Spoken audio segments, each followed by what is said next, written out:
नमस्कार दोस्तों, welcome to market. क्या लगता है आज के इस वीडियो में हम डिस्कस करेंगे निफ्टी और बैंक निफ्टी का ईओडी सेटअप क्या है और साथ में डिस्कस करेंगे इंट्राडे में कौन से लेवल के ऊपर बुलिश और कौन से लेवल के नीचे बेरिश देखना चाहिए। साथ में आज हम ब्रेथ का वैल्यू भी देख यानी ब्रेथ का एनालिसिस भी करेंगे कि क्या ब्रेथ इंडिकेट कर रहा है आगे के लिए, और ऑल एसेट क्लास भी देखेंगे, साथ में कुछ इंटरेस्टिंग स्टॉक भी देखेंगे। तो सबसे पहले स्टार्ट करते हैं निफ्टी से। आज निफ्टी 23 पॉइंट नेगेटिव क्लोज दिया और bank Nifty 148 point positive close दिया। सो शॉर्ट ऑफ अगर हम इंट्राडे के लिए तो बैंक निफ्टी थोड़ा जरूर यानी आउट परफॉर्म किया है, बट क्या ईओडी चार्ट में कुछ चेंजेज हुआ होगा? तो दोस्तों 23 पॉइंट नेगेटिव क्लोज भले ही दिखा है, लेकिन आज डे में ऑलमोस्ट 100 पॉइंट पॉजिटिव क्लोज था, यानी पॉजिटिव गया था इंट्राडे में।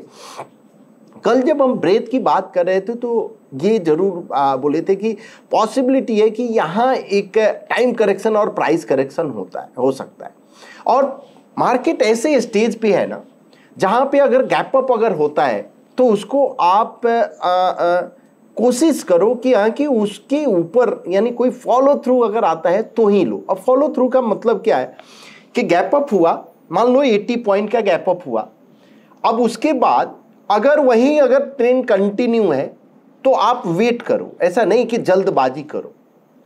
फॉलो थ्रू का मतलब क्या हुआ कि एक छोटा रिट्रेसमेंट, इवन इंट्राडे हम बता रहे हैं, इंट्राडे में भी छोटा रिट्रेसमेंट, और उसके बाद फिर से अगर टॉप अगर ब्रेक करता है तो ही आप लो, अदरवाइज अवॉइड करो।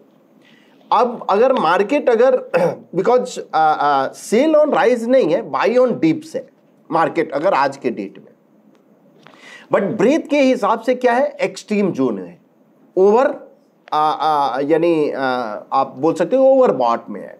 तो जब अगर ओवरबॉट में अगर आता है तो पॉसिबिलिटी टाइम करेक्शन प्राइस का, जो कि आज दिखा ऑलमोस्ट, अगर आज देखे तो ये 100 पॉइंट फ्रॉम टॉप से ये नीचे आया है। सो 100 पॉइंट का करेक्शन हुआ है, और ब्रेथ इंडिकेशन भी यही किया था कि हाँ पॉसिबिलिटी है एक कुछ करेक्शन हो सकता है। तो करेक्शन का मतलब ऐसा नहीं किया कि बहुत ज़्यादा यानी 200, 500, 1000 पॉइंट नीचे जाएगा, ये कोई अभी नहीं बोल सकता है, बट एक इंडिकेशन। बट ईओडी चार्ट क्या इंडिकेट है? ईओडी चार्ट के हिसाब से ये दिख रहा है कि 22,629 ये तो काउंट ओपन अचीव हो गया है, 742 अभी भी ओपन है। ओवरऑल चार्ट सेटअप बुलिश है निफ्टी का, और कल जो लेवल हम डिस्कस किए थे वही सेम लेवल है। जब प्राइस अगर 22,000 के नीचे अगर क्लोज होगा तभी जाके आपका सेटअप बेरिश हो जाएगा। इवन 22,140 के नीचे अगर क्लोज होगा तो सेटअप आपका बेरिश हो जाएगा। बट अगर कोई फॉलो थ्रू अगर मिलता है तो that will be interesting, because ये 22,350 के नज़दीक ये एक इम्पॉर्टेंट सपोर्ट भी है, बिकॉज प्रीवियस रेजिस्टेंस जो है वो एक सपोर्ट का काम करता है। तो ओवरऑल सेटअप बुलिश है, इसमें कोई डाउट नहीं है, बट क्या फ्रेश पोजिशनल लेना चाहिए वो ब्रेथ आपको इंडिकेट करेगा। अब देखते हैं निफ्टी बैंक का।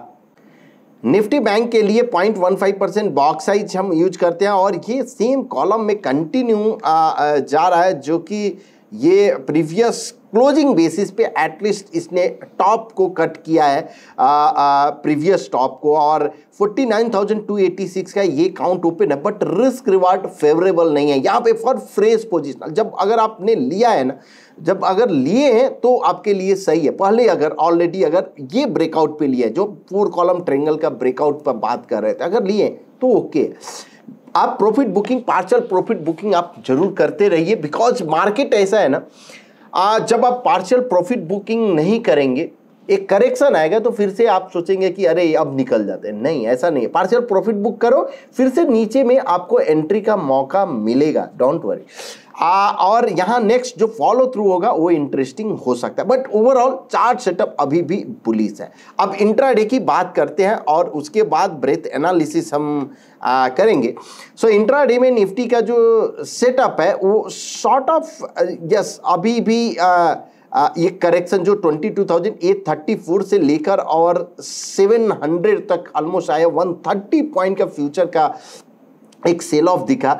सो 22,850 के ऊपर अगर सस्टेन होता है तो पॉसिबल एक बुलिश अपॉर्चुनिटी आपको मिल सकता है। 22,700 के नीचे अगर सस्टेन हुआ तो बेयरिश अपॉर्चुनिटी जो कि 22,500 तक जा सकता है। अब अगर बैंक निफ्टी की बात करते हैं तो बैंक निफ्टी में जो लेवल है 49,100 के ऊपर अगर सस्टेन होता है तो पॉसिबल एक बुलिश अपॉर्चुनिटी आपको मिलेगा। 48,600 के नीचे अगर सस्टेन होता है तो बेरिश आपको अपॉर्चुनिटी देखना चाहिए कल के लिए। अब फिन निफ्टी की देख लेते हैं। फिन निफ्टी जो है ओवरऑल चार्ट सेटअप अभी भी बुलिश ही है। 21,800 के ऊपर अगर सस्टेन हुआ तो पॉसिबल बुलिश अपॉर्चुनिटी, और 21,600 के नीचे अगर सस्टेन हुआ तो आपको बेरिश अपॉर्चुनिटी देखना चाहिए। अब सेंसेक्स की बारी, और सेंसेक्स में 75,200 के ऊपर अगर सस्टेन हुआ तो बुलिश अपॉर्चुनिटी आपको देखना चाहिए। 74,600 के नीचे अगर सस्टेन हुआ तो बेरिश अपॉर्चुनिटी। अब दोस्तों सस्टेनेंस का मतलब क्या?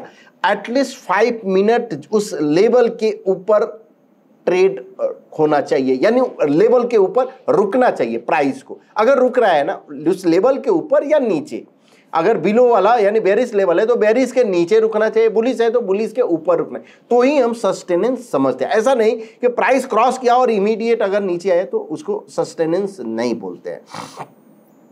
अब देख लेते हैं गोल्ड और सिल्वर की। और गोल्ड जो है अभी भी चार्ट सेटअप अभी भी बुलिश जरूर है। 71,800 के ऊपर अगर सस्टेन होता है तो पॉसिबल बुलिश अपॉर्चुनिटी, और 70,900 के नीचे अगर सस्टेन होता है तो बेरिश अपॉर्चुनिटी आपको देखना चाहिए। अब सिल्वर की बारी है, और सिल्वर में 83,000 के ऊपर अगर सस्टेन हुआ तो बुलिश अपॉर्चुनिटी, और 82,000 के नीचे अगर सस्टेन हुआ तो बेरिश अपॉर्चुनिटी देखना चाहिए। अब गोल्ड और सिल्वर में इतनी बड़ी रैली के बाद क्या एक पॉज लेगा? दोस्तों पॉसिबिलिटी है, एक पॉज ले सकता है, एक छोटा विप्सो फेज भी आ सकता है गोल्ड और सिल्वर में। ये सब कुछ पॉसिबल है, इसलिए आपको रेडी रहना चाहिए अपने स्ट्रेटजी के हिसाब से। विप्सो अगर फेज आ रहा है उसको एक्सेप्ट करना चाहिए, बिकॉज वो पार्ट है आपके स्ट्रेटजी का है। अब देखते हैं ऑल एसेट क्लास क्या इंडिया। ऑल एसेट क्लास अभी भी यूएसडी आईएनआर और बॉन्ड दोनों ही अंडर परफॉर्मेंस कंटिन्यू कर रहे हैं, और जब भी अगर ये अंडर परफॉर्मेंस कंटिन्यू रहता है that will be a good sign for the equity market, यानी निफ्टी 50 के लिए अच्छा साइन है। लेकिन गोल्ड अभी भी आउट परफॉर्म कर रहे हैं निफ्टी को, तो इसलिए जीएस कंपोजिट यूएसडी आईएनआर जब भी अगर अंडर परफॉर्मेंस ये कंटिन्यू रखेंगे तो इक्विटी तो अच्छा रहेगा, बट हो सकता है कि एक शॉर्ट टर्म में थोड़ा करेक्शन है। शॉर्ट टर्म में हो सकता है कि जो यहाँ यूएसडी आईएनआर और बॉन्ड में एक आउट परफॉर्मेंस यानी कॉलम ऑफ एक्स हो सकता है, रिट्रेसमेंट जिसको हम बोलते हैं, पुल बैक जिसको पुल बैक हो सकता है कि यहाँ पे आपको दिख सकता है। अब ओपन इंटरेस्ट में हम गए, और यहाँ पे एक बार देख लेना जरूरी है कि क्या इंडिकेट कर रहा है, क्या कुछ चेंजेस तो नहीं हुआ है। तो अभी भी 23,000 का ही है, और डाउन साइड 22,500, इवन 700 800 ये सब में है। लेकिन मेजर जो है 22,500 और 23,000 का है। अगर जब तक ये 22,500 और 23,000 ब्रेक नहीं करता, इवन आज का टॉप अगर जब तक नहीं कट करता है ना, तब तक आपको फ्रेश आई थिंक थोड़ा अभी अवॉइड ही करना चाहिए। अब ऑल एसेट क्लास के बाद जो है हम आते हैं आर जोन में हम आएंगे, और यहाँ पे ब्रेथ हम देखेंगे कि ब्रेथ क्या इंडिकेट कर रहा है। कल जो है नेगेटिव डाइवर्जेंस दिखा था, और आज थोड़ा ऊपर से जो सेल ऑफ जो दिखा वो एक जो मुझे समझ में आ रहा था कि वो पार्टिसिपेशन नहीं हुआ। तो क्या आज क्या हुआ है? तो कल का अगर हम देखें तो यस, इस ब्रेथ को थोड़ा सा हम अभी यहाँ पे एक इंटरेस्टिंग मुझे चार्ट दिख रहा है। ये देखो आप, बेरिश क्रॉसओवर हो गया है। यहाँ पे बुलिश क्रॉसओवर हुआ था, फिर से बेरिश क्रॉसओवर। जब बेरिश क्रॉसओवर होता है उसके बाद एक प्राइस करेक्शन हुआ, फिर से बुलिश क्रॉसओवर। यहाँ इस पे आपको दिख रहा है कि बुलिश क्रॉसओवर, उसके बाद एक प्राइस ऊपर में गया, अभी फिर से बेरिश क्रॉसओवर हुआ। तो ये एक मेरे लिए तो इंडिकेशन है, फर्स्ट साइन कि अब एटलीस्ट जो है प्रॉफिट बुकिंग करके रखो। अगर आपको अगर अल्ट्रा शॉर्ट टर्म अगर ट्रेडर हो तो कोई ये स्टॉक जहां पे आपको वीकनेस दिख रहा है उसको आप पकड़ के चलो, उसको देख सकते हो कि अगर चार्ट सेटअप में क्या है। लेकिन फ्रेश पोजिशनल अगर बाइंग, थोड़ा सा अभी रुक जाओ, कूल ऑफ होने दो ब्रेथ को, और फिर से आप ट्राई करना।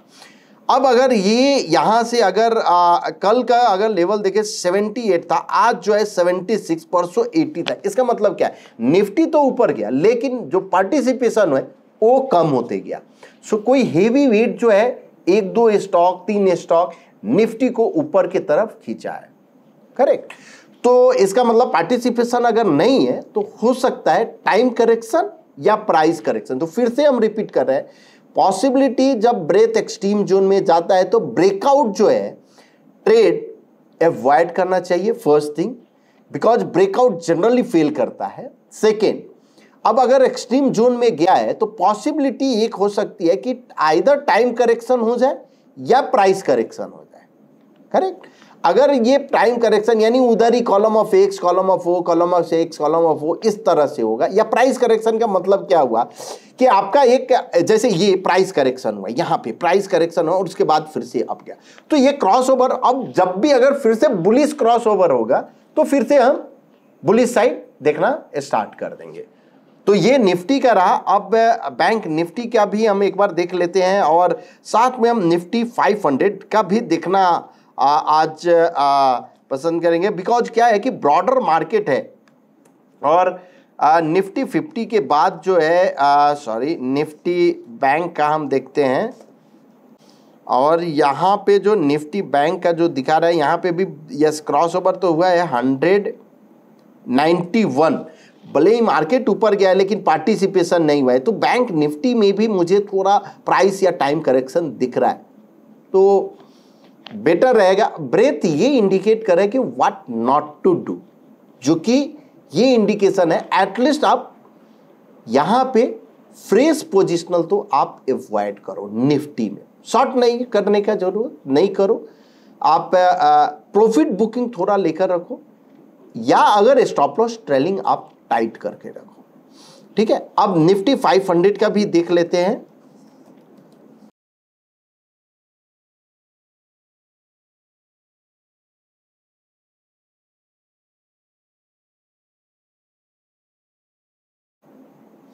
इवन यहाँ पे 450 का देखना एक ज़्यादा अच्छा रहेगा, बिकॉज 450 क्यों, बिकॉज 50 को हम थोड़ा बाहर के निफ्टी 500 में से, तो 450 हम एक बार देखते हैं।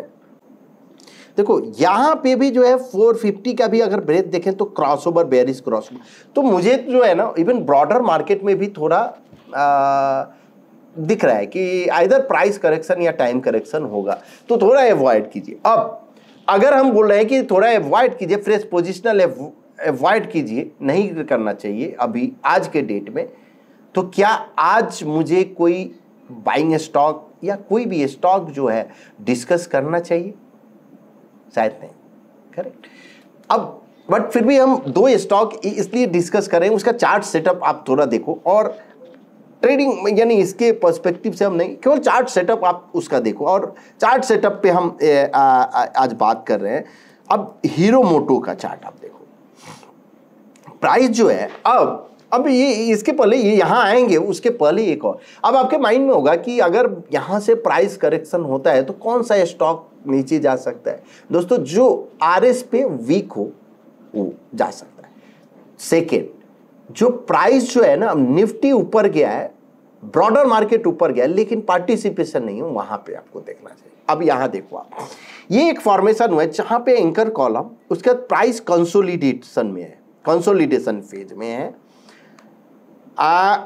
ये क्लियर आउट परफॉर्मर जरूर है, लेकिन आज जो है 1% का डाउन है। अब अगर ये 4500 के नीचे यानी 4520 जो आज क्लोजिंग दिया है, और ये जो लेवल है इवन 4475 के ऊपर 4450 के नीचे अगर जाता है तो पॉसिबिलिटी है ये यहाँ एक डाउन साइड आपको मिल सकता है 100 एंड 200 पॉइंट का। पैटर्न जो फेलियर लेवल हो सकता है 4600 का, तो इस पे आप नजर रख सकते हो। अनदर स्टॉक जो कि अल्केम, अब अल्केम की अगर हम बात करें तो ये जो है एक रनअप उसके बाद यहाँ कॉलम ऑफ वो यहाँ पे जो अगर आप ये ड्रॉ करो, सॉरी, सपोर्ट रेजिस्टेंस अगर आप यहां से ड्रॉ करोगे तो आपको समझ आएगा कि ये एक सपोर्ट है, मेजर सपोर्ट। अब अगर 4790 के नीचे अगर जाता है तो पॉसिबिलिटी है ये इसमें एक सेल ऑफ आए, लेकिन जब तक इसके नीचे नहीं जाता है तब तक नहीं। तो आपको वीक कैंडिडेट ढूंढना है। अब एक स्ट्रांग कैंडिडेट हम आपको बता रहे हैं कि जहां पे मुझे जो दिख रहा है एक ICICI GI जनरल इंश्योरेंस, ये स्टॉक एक अच्छा रनअप हुआ है, उसके बाद प्राइस जो है होल्ड कर रहा है।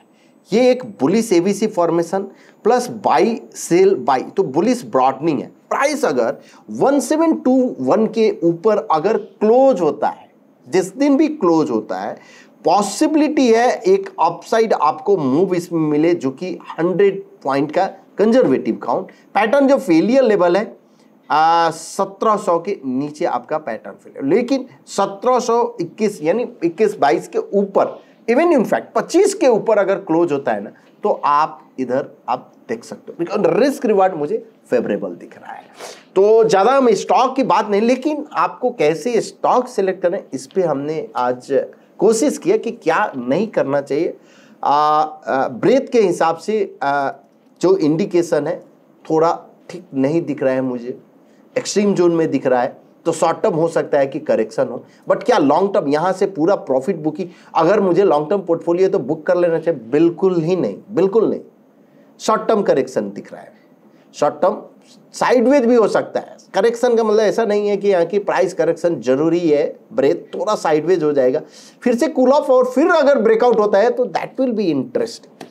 ओके, सो ये रहा है आपका आज का पूरा Nifty, bank Nifty, breadth, RS पे जो हम बात किए कि रिलेटिव स्ट्रेंथ या ऑल एसेट क्लास, ये सब पे बात किया। दोस्तों अगर आपको ये सब चार्ट रीडिंग अगर आपको अपने नॉलेज को और इन्हांस करना है कि कैसे आप पॉइंट एंड फिगर चार्ट आप सीख सकते हो, नॉइजलेस चार्ट पे आप मास्टरी करना है, सो 13 अप्रैल से एक मार्केट यानी ऑनलाइन मार्केट पाठशाला है, जो कि ऑनलाइन हम लोग ये डिस्कस करेंगे, जहां पे मैं रहूंगा, Vitthal ji, even B Krishna Kumar and AP sir, सब लोग रहेंगे, जो कि अपना अभी ऑप्शन से रिलेटेड कैसे करना है या RS पे बात जो ये करना है, प्राइस को कैसे आपको करना है, ट्रेड एग्जीक्यूशन। अब ये जो है थ्योरी प्लस प्रैक्टिकल दोनों रहेगा, यानी लाइव मार्केट में भी रहेगा। अगर आप इंटरेस्टेड है तो जाके आप रजिस्टर कीजिए, डिटेल जो है आपको डिस्क्रिप्शन में दे दिया जाएगा। आप इवन पेज पे जाके आप देख सकते हो, जहां पे यहाँ पे आप जाके व्यू डिटेल्स करेंगे तो ये सब डिटेल्स आपको मालूम चल जाएगा। तो जाके आप रजिस्टर कीजिए, जल्दी कीजिए रजिस्टर।